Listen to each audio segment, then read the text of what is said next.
আসসালামু আলাইকুম। এটিএন বাংলা সংবাদে সবাইকে স্বাগত জানাচ্ছি। সৈয়দা মারিয়া হোসেন। প্রথমে থাকছে বিআরবি কেবলস সংবাদ শিরোনাম।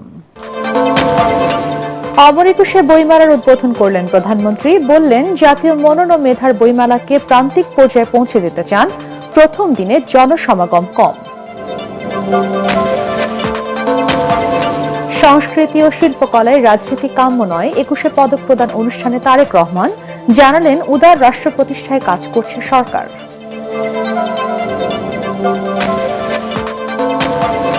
মন্ত্রিসভার প্রথম বৈঠকেই স্বস্তির খবর পেলেন কৃষক। 10,000 টাকা পর্যন্ত কৃষি ঋণ মওকুফ। জনপ্রত্যাশা পূরণে দ্রুত কার্যকর পদক্ষেপের নির্দেশ প্রধানমন্ত্রীর। কথায় নয়, কাজের মাধ্যমে যোগ্যতার প্রমাণ দিতে চান বাংলাদেশ ব্যাংকের নতুন গভর্নর। দায়িত্ব গ্রহণের প্রথম কর্মদিবসে মোস্তাকুর রহমানের দৃঢ় প্রতিজ্ঞা।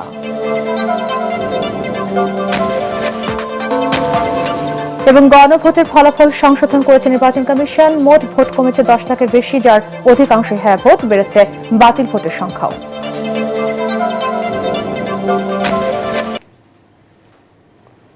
শুনছিলেন বিআরবি কেবলস সংবাদ শিরোনাম। এবারে বিস্তারিত।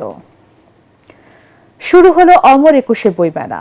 দুপুরে বাংলা একাডেমিতে বইমেলার উদ্বোধন করেন প্রধানমন্ত্রী তারেক রহমান, যেখানে তিনি বলেন, ফ্যাসিবাদ মুক্ত বাংলাদেশকে জ্ঞানের আলোয় আলোকিত করতে চায় সরকার। জানান, বইমেলা নিছক একটি উৎসব নয়, তাই এই মেলাকে প্রান্তিক পর্যায়ে পৌঁছে দিতে নিয়মিত সবাইকে বই পড়ায় উদ্বুদ্ধ করে তুলতে তাগিদ দেন প্রধানমন্ত্রী। বিস্তারিত জানাচ্ছেন ইয়াসিন রানা।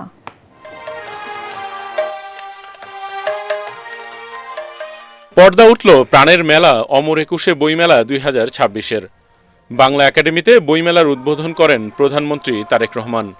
এ সময় বাংলা একাডেমি সাহিত্য পদকপ্রাপ্তদের হাতে পুরস্কার তুলে দেন প্রধানমন্ত্রী। তারেক রহমান বলেন, অমর একুশে বইমেলা কেবল বই বেচাকেনার মেলা নয়, বরং মেলা হয়ে উঠুক শিক্ষা এবং সাংস্কৃতিক বিকাশের সূতিকাগার।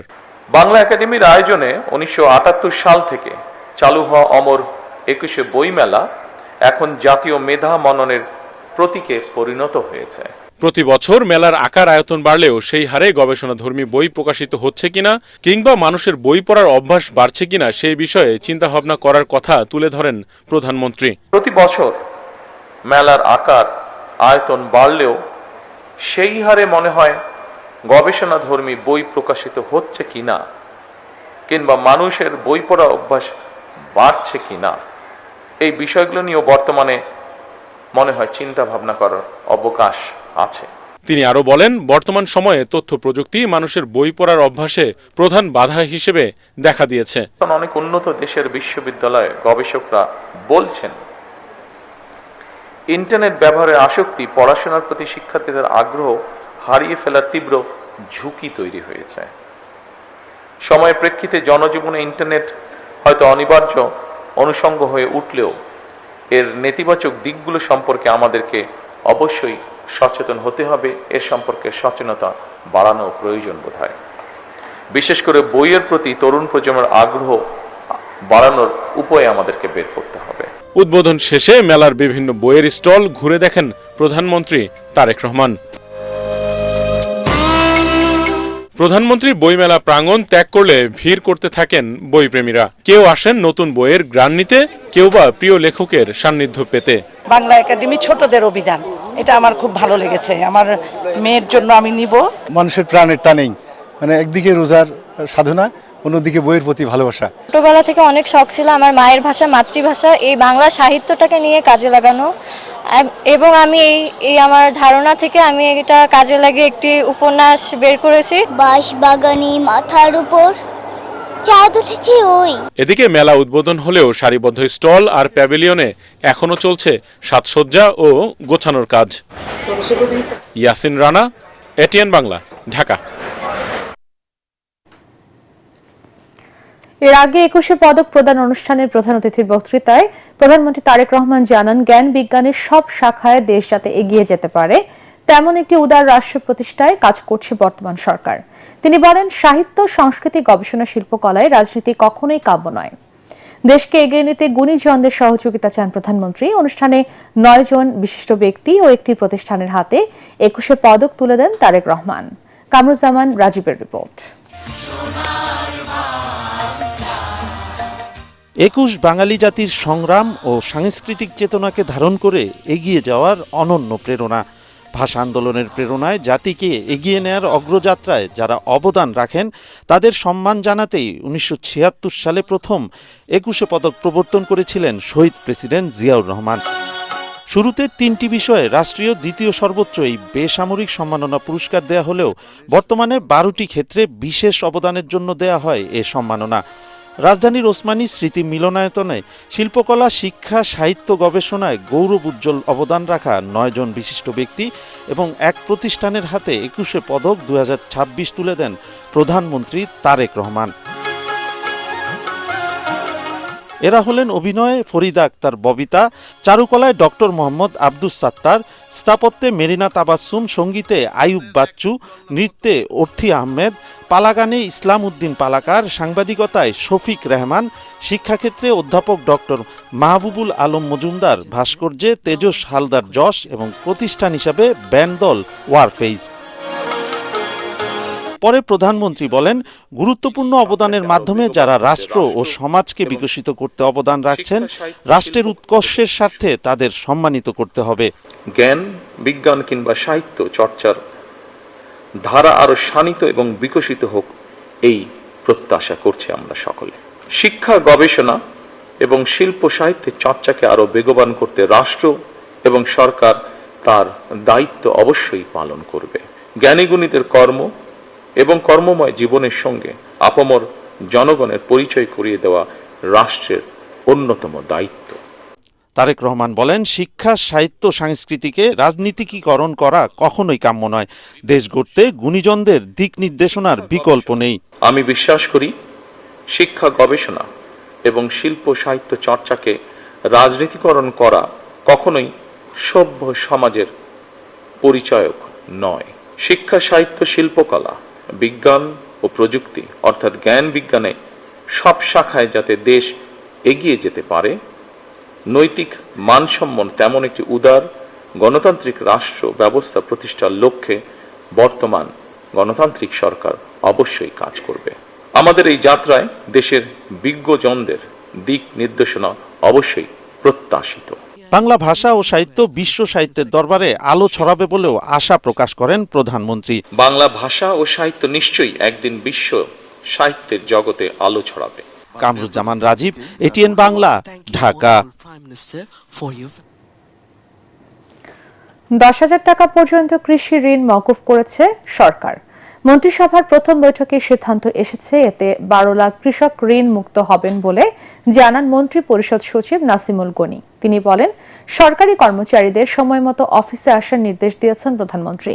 বৈঠকে দেশের আইন শৃঙ্খলা পরিস্থিতি, দ্রব্যমূল্য নিয়ন্ত্রণ এবং প্রশাসনিক সংস্কার সহ বেশ কিছু বিষয়ে আলোচনা এবং সিদ্ধান্ত গৃহীত হয়। রিপোর্টে জানাচ্ছেন মাহবুব কবির চবল।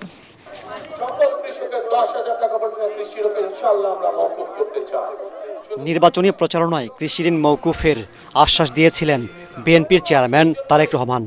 প্রধানমন্ত্রী হবার পর প্রথম ক্যাবিনেট বৈঠকেই সে কথা রাখলেন তিনি। বৈঠক শেষে মন্ত্রিপরিষদ সচিব জানান, সরকারি ব্যাংক থেকে যারা 10,000 টাকা পর্যন্ত কৃষি ঋণ নিয়েছিলেন তাদের সব সুদসহ মওকুফ করার সিদ্ধান্ত নিয়েছে সরকার। এতে 12 লাখ কৃষক ঋণ মুক্ত হবেন। রাষ্ট্রায়ত্ত ব্যাংকের 1550 কোটি টাকা ভর্তুকি দিতে হবে।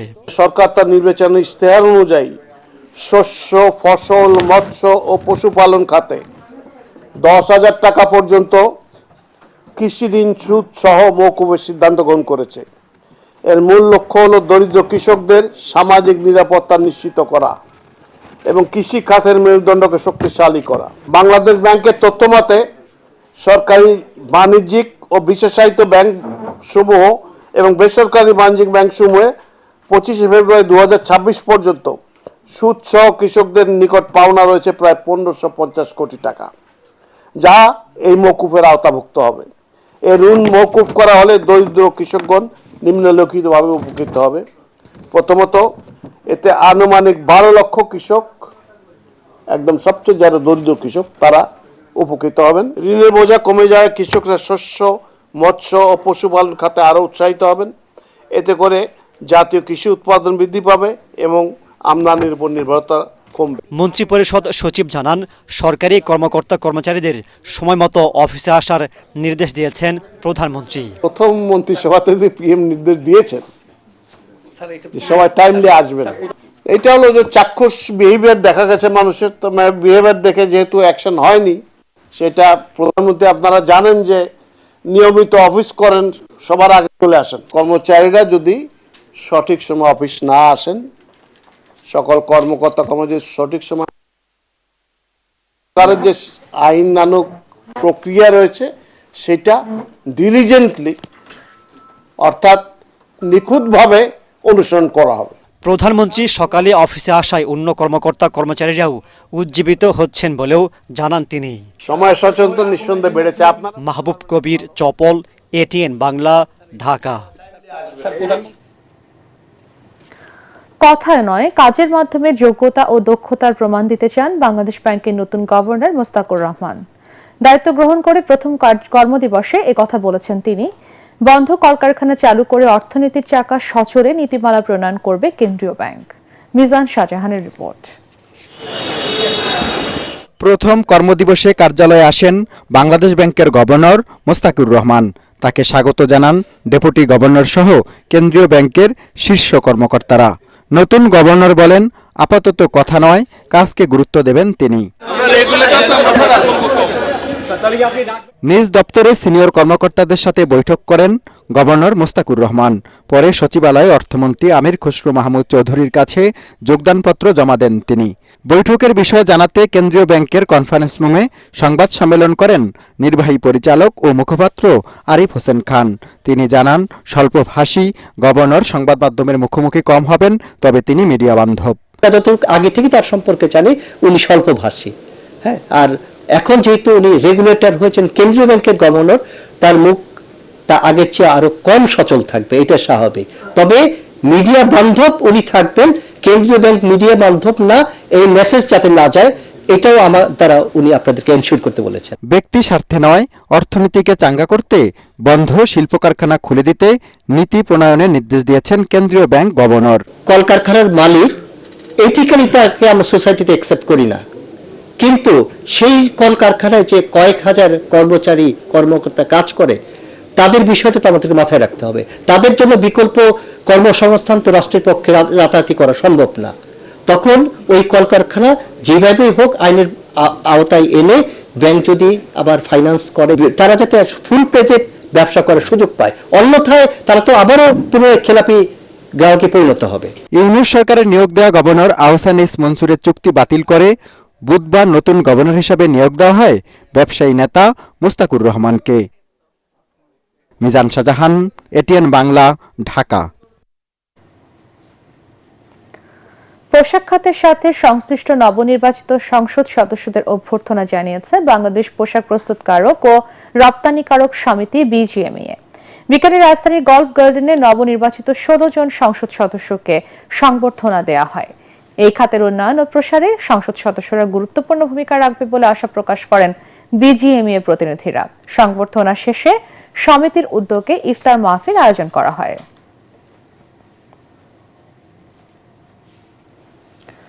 গণভোটের ফলাফল সংশোধন করেছে নির্বাচন কমিশন।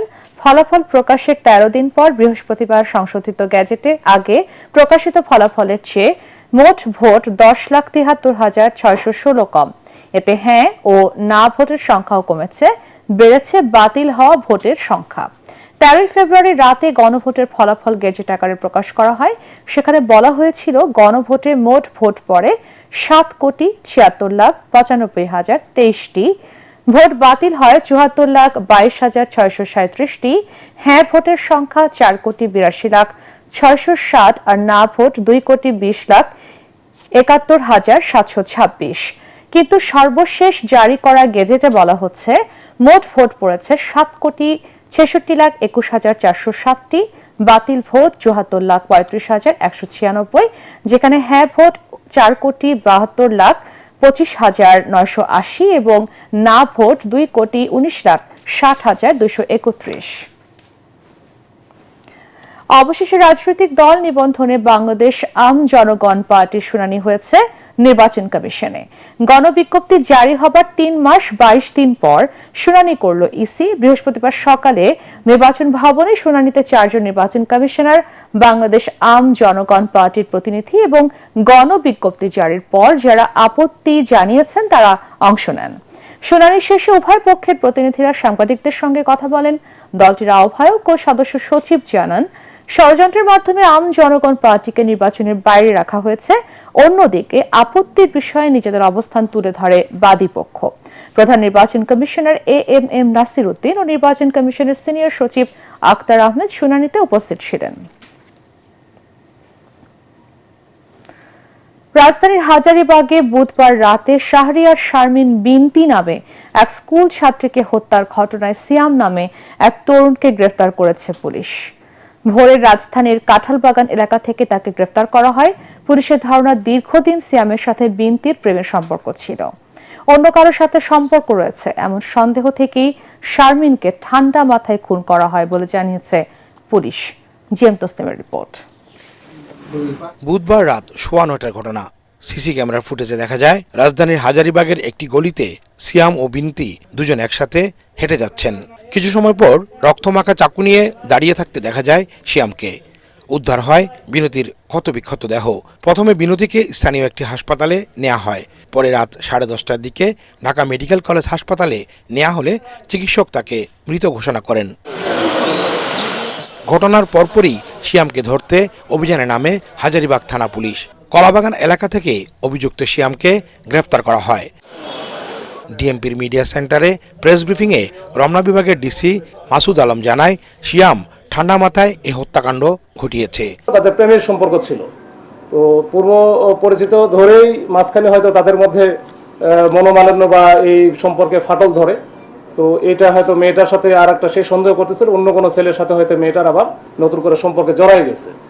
এইটার ভিত্তিতে সে কিন্তু আসার পরে সে এটা নিয়ে তার সাথে কথা বলতেছিল। প্রেক্ষাপটে তাদের মধ্যে যখন চরম পর্যায়ে পৌঁছে যায় ঝগড়াটা, তখন কিন্তু সে শেষ পর্যন্ত ছুরিকাঘাত করে ওখান থেকে পালিয়ে যাওয়ার পরে আমরা কলাবাগানে তার বাবা থাকে, এই কলাবাগানের একটা বাসা থেকে তাকে গ্রেপ্তার করি। এদিকে মেয়ে হত্যার দৃষ্টান্তমূলক শাস্তি দাবি করেছে বিনতির পরিবার। আমি চাইতাছি যে এটা পুলিশ কেস হয়েছে, এটা একটা সুষ্ঠু বিচার চাই, তদন্ত কইরা যে আমার মেয়েটারে কেন মারা হইলো এরকম ভাবে রাস্তায় কোয়া, তার ফাঁসি চাই। প্রাথমিক জিজ্ঞাসাবাদে বিনতিকে হত্যার কথা স্বীকার করেছে সিয়াম। হত্যার পেছনে অন্য কোনো মোটিভ আছে কিনা তা জানতে সিয়ামকে রিমান্ডে নেয়ার কথা জানায় DMP. GM Taslim, ATN Bangla, Dhaka. পবিত্র রমজান মাস উপলক্ষে 6 মার্চ পর্যন্ত flavours of Malaysia Ramadan buffet আয়োজন করেছে ঢাকার মালয়েশিয়ান হাই কমিশন ও ক্রাউন প্লাজা ঢাকা গুলশান। এর উদ্বোধন করেন বাংলাদেশে নিযুক্ত মালয়েশিয়ার high commissioner Mohammad Suhada Othman এবং ক্রাউন প্লাজা ঢাকা গুলশানের জেনারেল ম্যানেজার কার্থি ভিকে। এই বিশেষ আয়োজনে মালয়েশিয়ার ঐতিহ্যবাহী খাবার সহ মালয়, চীনা, ভারতীয় সহ বিভিন্ন খাবার অতিথিদের বৈচিত্র্যময় ইফতারের অভিজ্ঞতা দেবে বলে মনে করছেন সংশ্লিষ্টরা। মালয়েশিয়ান খ্যাতনামা শেফ প্রফেসর ডক্টর শাহরিম এ করিম ও শেফ জুলকিফলি বিন আব্দুল খাবার পরিবেশন করবেন বলে জানিয়েছেন আয়োজকরা। এছাড়া রাফেল ড্রয়ে ঢাকা কুয়ালালামপুর ঢাকা বিমানের টিকিট জিতে নেওয়ার সুযোগও থাকছে। পূবালী ব্যাংক বাণিজ্য সংবাদ।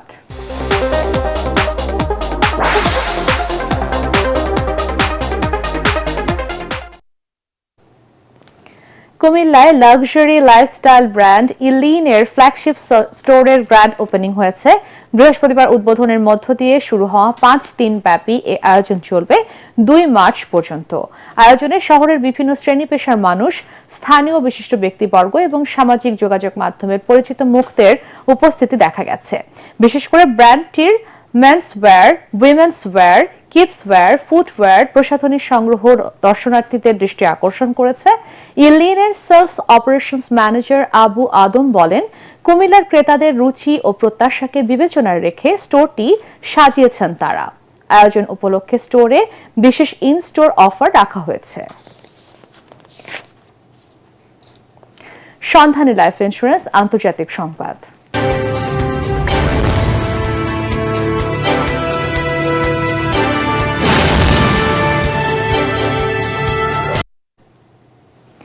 পারমাণবিক কর্মসূচি নিয়ে তৃতীয় দফায় পরোক্ষ আলোচনা করছে ইরান ও যুক্তরাষ্ট্র। সুইজারল্যান্ডের জেনেভায় অবস্থিত ওমানের দূতাবাসে এই বৈঠক হচ্ছে। এতে মধ্যস্থতা করছেন ওমানের পররাষ্ট্রমন্ত্রী।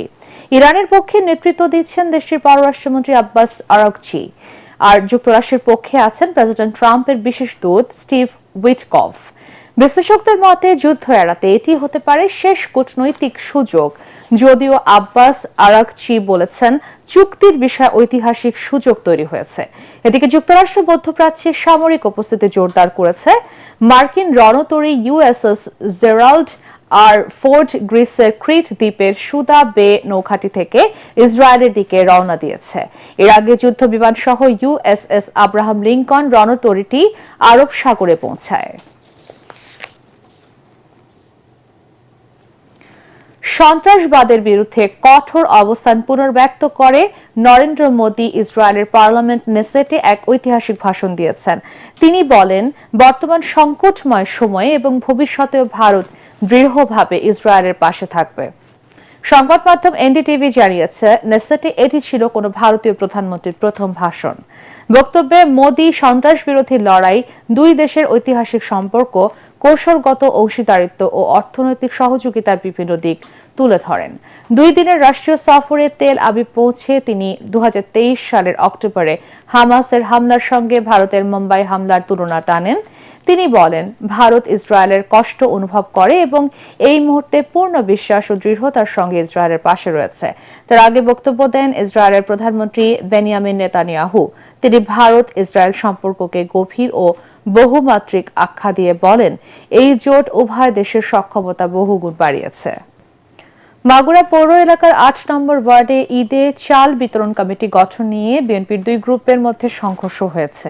বুধবার সন্ধ্যা 6:30টার দিকে বাটিকা ডাঙ্গা মোড়ে এই ঘটনা ঘটে। ওয়ার্ড বিএনপির সাংগঠনিক সম্পাদক জাকিরুল ইসলাম অভিযোগ করেন, দেশীয় অস্ত্র নিয়ে একদল দুর্বৃত্ত দলীয় অফিসে ভাঙচুর চালায় এবং এতে প্রতিপক্ষের পাশাপাশি আওয়ামী লীগের লোকজনও জড়িত থাকতে পারে। সংঘর্ষে অন্তত 10 জন আহত হয়ে হাসপাতালে চিকিৎসা নিচ্ছে। এ ঘটনায় এখনও এলাকায় উত্তেজনা বিরাজ করছে। পরিস্থিতি নিয়ন্ত্রণে ঘটনাস্থলে পুলিশ ও সেনাবাহিনী মোতায়েন করা হয়েছে। এবারে খেলার খবর।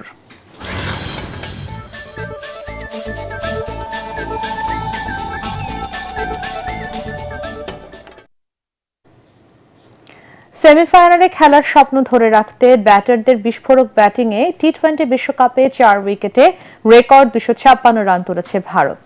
চেন্নাইয়ে টস জিতে স্বাগতিকদের ব্যাট করতে পাঠায় জিম্বাবুয়ে। সেই সুযোগে হার্দিক পান্ডিয়া, তিলক ভার্মা, সূর্যা কুমার যাদব এবং অভিষেক শর্মা প্রতিপক্ষের বোলারদের ওপর রীতিমতো তাণ্ডব চালিয়েছেন। হার্দিক 23 বলে 50 এবং তিলক 16 বলে 44 রানে অপরাজিত ছিলেন। টুর্নামেন্টের শেষ 4-এ খেলতে হলে বড় ব্যবধানে এই ম্যাচ জিততে হবে টিম ইন্ডিয়াকে।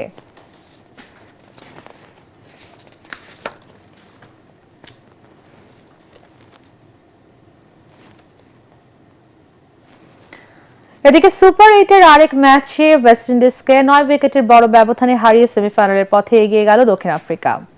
177 রানের টার্গেটে ব্যাট করতে নেমে উদ্বোধনী জুটিতে অধিনায়ক এইডেন মার্করাম ও কুইন্টন ডি কক দলের স্কোরে 95 রান যোগ করেন। জুটি ভাঙে 47 রানে থাকা ডি ককের বিদায়। এরপর ক্যারিবিয়ান বোলারদের আর কোনো সুযোগ দেননি প্রোটিয়ারা। 23 বল হাতে রেখে 1 উইকেটে 177 রান তুলে জয় পায়। মার্করাম করেন 82 রান। এর আগে আহমেদাবাদে টসে হেরে ব্যাটিং করে 8 উইকেটে 176 রান সংগ্রহ করে ওয়েস্ট ইন্ডিজ। দুইবারের চ্যাম্পিয়নদের পক্ষে সর্বোচ্চ 52 রানে অপরাজিত থাকেন রোমারিও শেফার্ড। জেসন হোল্ডারের ব্যাটে আসে 49 রান। প্রোটিয়া বোলারদের পক্ষে লুঙ্গি এনগিডি 30 রানে 3টি উইকেট তুলে নেন। শেষ করার আগে বিআরবি কেবলস সংবাদ শিরোনাম আরো একবার। অমর একুশে বইমেলার উদ্বোধন করলেন প্রধানমন্ত্রী। বললেন, জাতীয় মনন মেধার বইমেলাকে প্রান্তিক পর্যায়ে পৌঁছে দিতে চান। প্রথম দিনে জনসমাগম কম। সংস্কৃতি ও শিল্পকলায় রাজনীতি কাম্য নয়। 21শে পদক প্রদান অনুষ্ঠানে তারেক রহমান জানালেন, উদার রাষ্ট্র প্রতিষ্ঠায় কাজ করছে সরকার।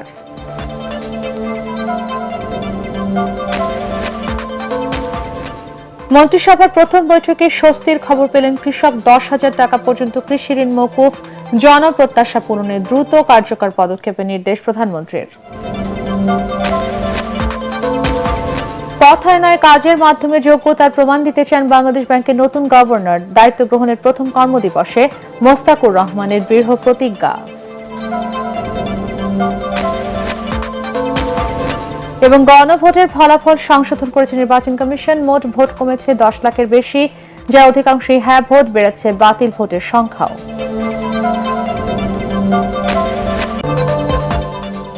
পরবর্তী সংবাদ দেখার আমন্ত্রণ জানিয়ে এখনকার মতো শেষ করছি এটিএন বাংলার সংবাদ।